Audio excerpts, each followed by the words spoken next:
Hello guys! Welcome to our channel. So ngayon, impromptu vlog lang to, no? And nasa Glenview Park kami ngayon. So, and pakilala muna namin yung sarili namin. Ako si Daryl, and then this is my wife, Ruby. Hello. So nandito kami sa Illinois, Chicago. Ngayon, nagpipiknik kami ngayon dito sa Glenview Lake. Yan, may dala kaming food. Katatapos lang namin maglakad ng sabi kasi dito ang total na route is 1.8 mile. Nag-decide kami mag-vlog para i-share din sa inyo kung ano yung mga naging journey namin. Share lang, baka may interested, di ba? Yeah. Kasama din pala namin yung firstborn namin, si Coco. Nandito siya sa baba. Dito siya, oh. Ayan. Coco. Ayan. So kasama namin yung firstborn namin. So ang i-share namin sa inyo today is siguro yung first month, no? Yung first month natin as new immigrant dito sa US. I mean, share lang natin yung mga na-experience natin nung nag-uumpisa tayo. So yun. While eating. So habang sinishare namin, pinapakita din namin sa inyo yung mga videos na na-videohan namin during our first month here sa Illinois.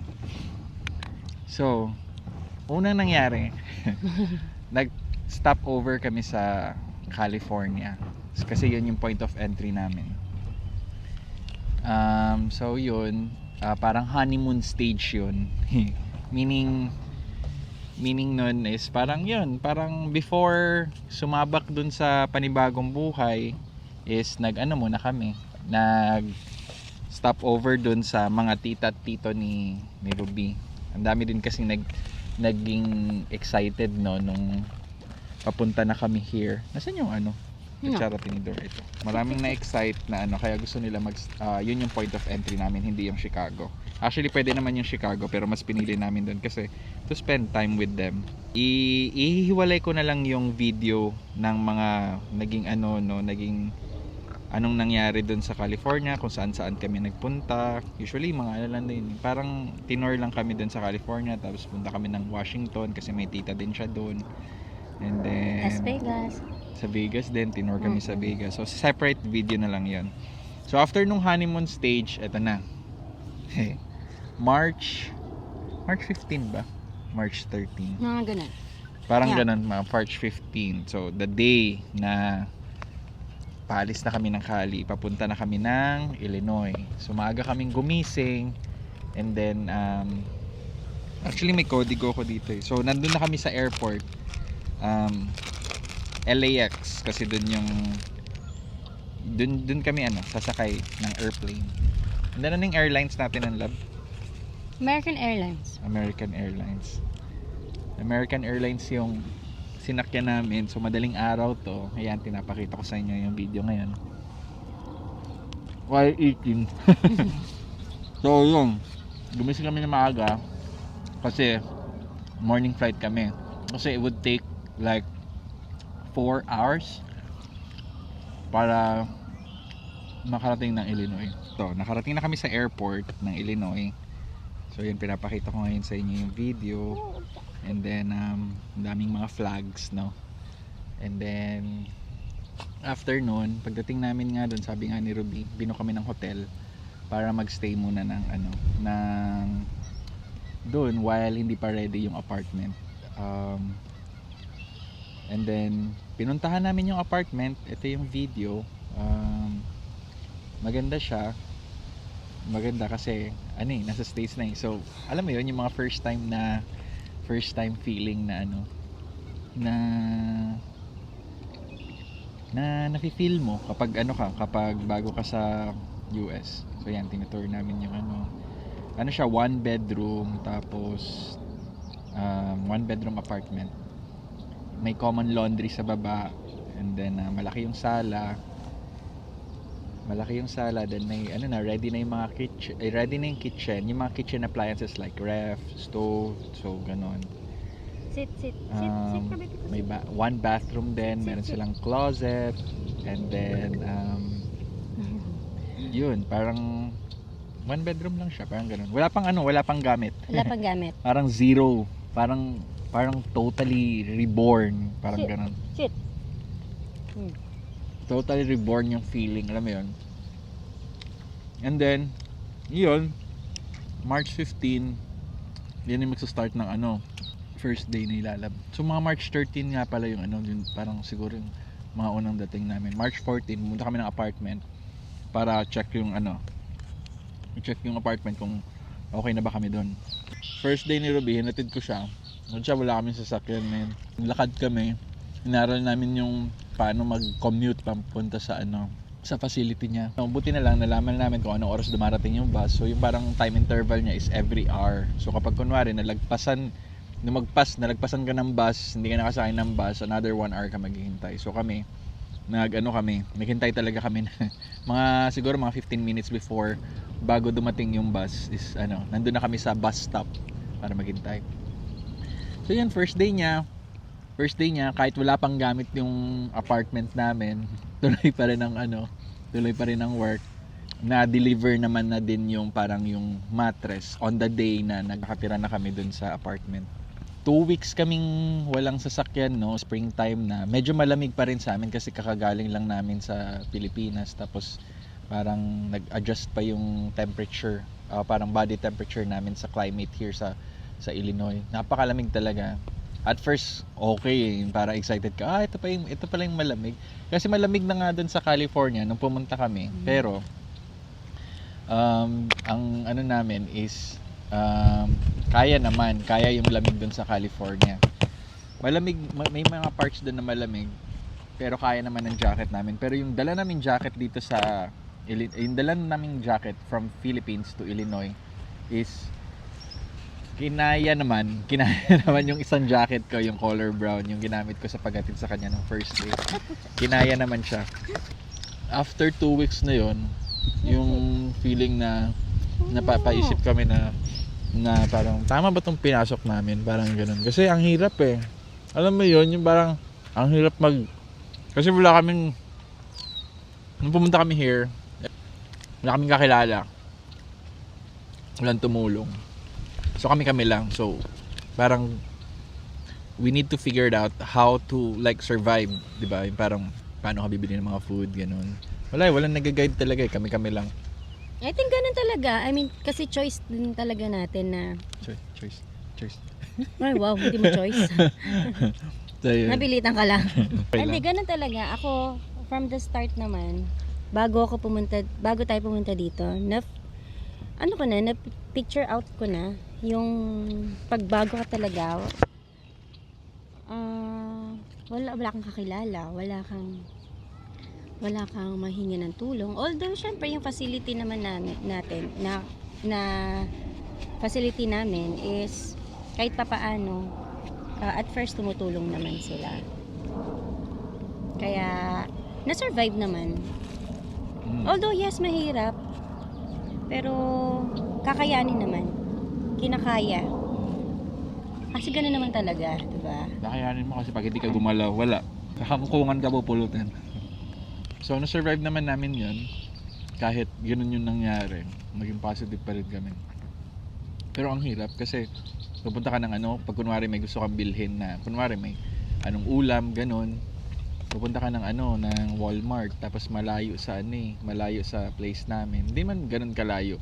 Malapit siya pag may car, pero kung lalakarin mo, malayo talaga. 2 miles. Ganun. So, kailangan mo mag-book, and then medyo pricey lang yung Uber. So, ganun, nasasaktan din kami sa price, parang ganun. So, pag nag-grocery kami that time is parang bibilhin na talaga lahat para hindi na magpabalik-balik dun sa Walmart. So, parang isahang luto, ganun. Kunwari, ang food namin is good for 2 days or 3 days, ganun. Para a week na after, bumalik pa ng Walmart para mag-grocery. So, yun, yung mga challenges na mga ganun. And then after nun, eto na, parang ang dami ng yung sinabihan na rin namin yung mga tita ni Ruby kung anong sitwasyon na parang kailangan talaga ng car.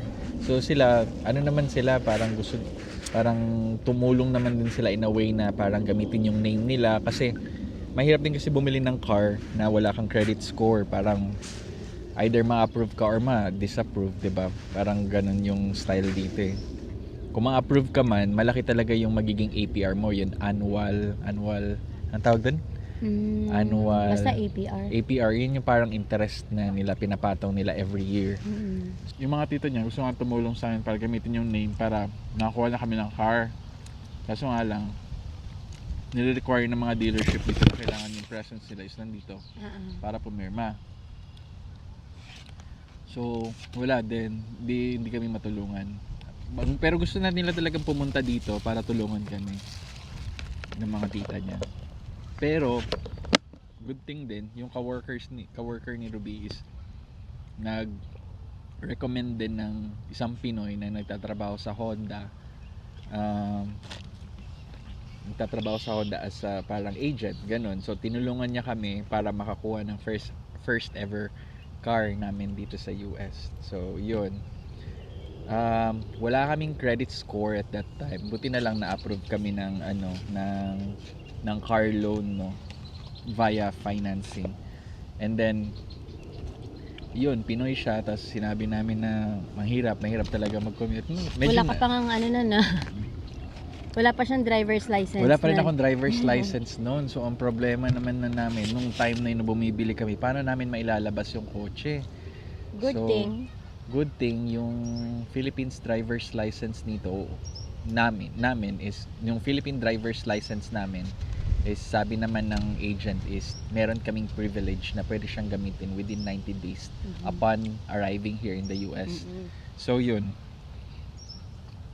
nailabas pa din namin yung kotse. So akala namin di na namin makukuha kasi wala kaming driver's license, but good thing merong ganong law na nag-i-exist dito, no. Nalabas na namin si Uno, yun yung Honda CR-V namin. And then kasi nilabas na namin, tapos ang feeling na magdadrive ka na, kasi first time ko yung mag-drive talaga sa US eh. Sa California hindi naman ako nag-drive. Passenger basis ako. So ang feeling is nakakatakot, yung parang shit, paano pag nakalabag ako? So bawat talaga, kunwari may mga intersection, talagang stop ako. Tapos yung kunwari meron kasi dito na pag kunwari pa-red na yung pa-red light na siya, tapos meron pa kasi 'di ba magdadaan niya ng yellow. Yung yellow light nila dito is parang within 3 to 2 seconds siya nag-a-appear, parang ganun ba. Sa Pilipinas kasi mabilis eh, parang 1 second lang, parang pag yellow red kagad, parang ganun. Dito kasi parang matagal yung yellow light. Parang matagal siya, mga 2 seconds to 3 seconds, ganun, depende sa lugar. So minsan pag nag-yellow light na, putang ina, stop na kagad ako. Which is yung ibang mga kotse, sabi ko, akala ko nagbibiting the red light sila, na parang dumidiretso sila kahit yellow light pa. Pwede pala dito yun, parang ganun. Parang kasi for example, kung 40 miles per hour yung takbo mo, in kilometers kasi parang nasa yun, 1.6 yun, no? 1.6 miles. So is nasa 64. Medyo mabilis yun kapag hard stop ka nun, no? Pag brake mo bigla. So mahirap yun. So ang ginagawa ko, pag kunwari nasa parang 300 meters na lang, nagsistop ako. Pero yung iba kasi, syempre baguhang driver lang ako, so nagsistop talaga ako agad. Pero minsan may nagpipipip sa likod eh, yung parang uy, pwede pa yan, parang ganun. So ako, para sa hard stop pa rin ako, hanggang nagpipipip din sila. So minsan nakaka-pressure na ganun mag-drive. So yun yung mga experience ko nung nilabas ko yung kotse. Si Uno, after a week yata, or nung nailabas na namin siya, pinabless namin siya sa dito, para sa church. Good thing at first hindi talaga namin alam kung nagbe-bless ba talaga yung mga dito or hindi. So yun, nagtry kami na nagsabi kami dun sa mga Filipino na servers sa church na meron kaming bagong car, tapos pwede ba namin siya pa-bless. So yun, tinulungan naman kami nila na ano, yun sa St. Mary's. I think kasi marami kasing Pilipino dun sa church na yun. Di ba nga may Tagalog na may Filipino mass dun sa St. Mary's. So I think aware sila doon sa pag pinapabless yung sasakyan. And then, napakita ko rin sa inyo yung before, no? Ito yung before nung apartment namin. Sit. Medyo ano pa siya, medyo walang kagamit-gamit, ganun. Kasi nung dumating kami, parang for delivery pa lang yung mga appliances. So parang it took a month para makompleto yung mga appliances na binigay ng employer ni wifey. Then parang nag-start kami sa sa mattress lang, and then after a week dumating yung center table para sa sala. And then after nun dumating yung sofa bed, and then dining table. And then tapos nung mga first month ni Ruby, siyempre nakadalawang sahod na siya. So siyempre libre pa yung bahay namin noon, kasi isa sa mga privilege din namin noon is meron kaming 5 months free rental. Malaking tulong actually yung libre yung bahay for 5 months. Sobrang maswerte na din kami. Kasi wala kaming inintinding apartment bayad sa apartment. Kasi medyo mahal yung kasi yung unang rate namin sa apartment is 1.5. So kung i-convert mo siya into peso, so that's 91,500 pesos. So ganun ka mahal yung apartment. So yung 5 months na yun, malaking tulong na yun para makapag-ipon kami na habang hindi kami nagbabayad ng rent, is nakakapagbili din kami ng mga kulang na gamit na kulang sa bahay. Tulad ng TV, kasi kasama yung TV. So parang ang kasama nun is yung bed frame, mattress, Dining table. May sofa, pero yung sofa yung sofa bed pala. Tapos may lamp, and May then rice cooker. Kasi may rice cooker. may rice cooker. May rice cooker. Kasi Pilipino kasi yung yung admin. So alam nila kung ano yung mga o-orderin nila sa Amazon. May mga plato na tinidor. May mga lutuan. Mga pan. Yung mga kawali. Mga basic needs talaga. Kutsilyo. Importante yung kutsilyo. Buti dumating yung kutsilyo. Pinakaunang dating namin. Kasi yung kutsilyo, wala kaming gunting eh. So yun yung ginagamit namin sa pagkakat ng mga karton, mga ganun. Yun yung mga frame na binigay ni employer ni Ruby. Then unti-unti lang siyang dumarating.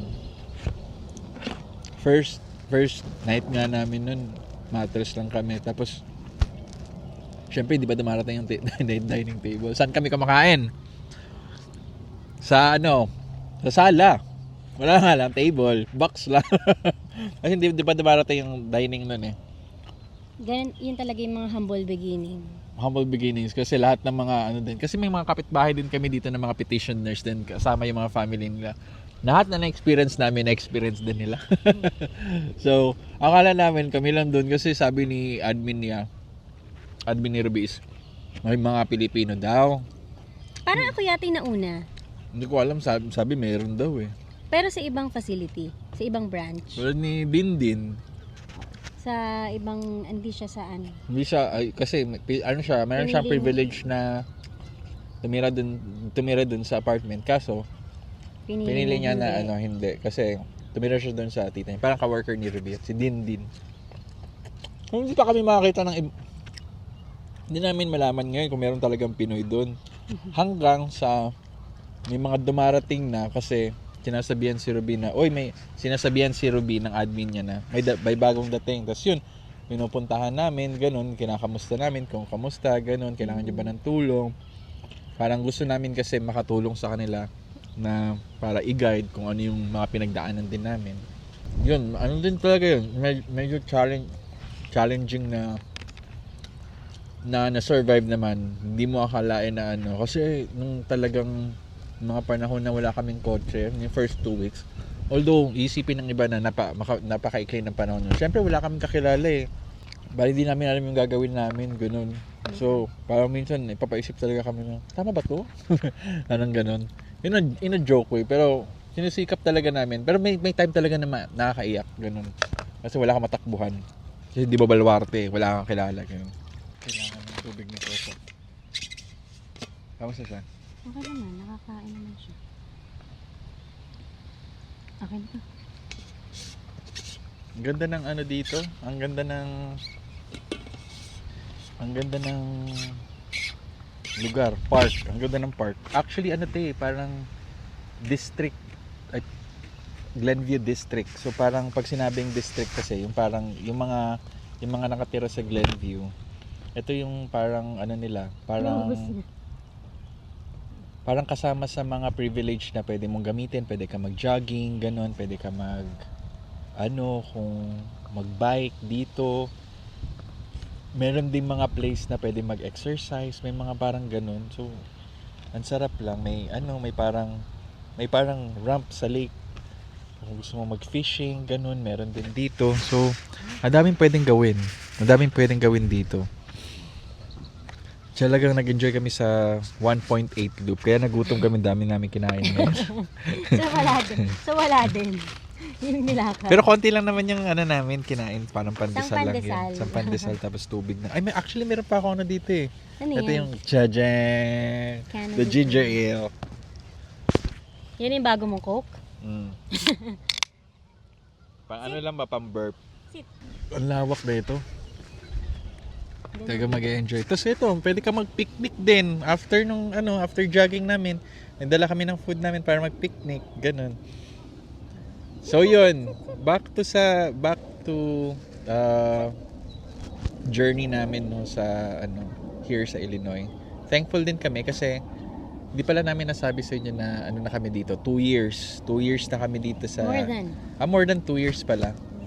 Magti 3 years na kami, so malapit na mag-end yung contract niya. So marami din kaming plans ahead of time. In God's will na kung ano yung mga plano namin, sana matupad.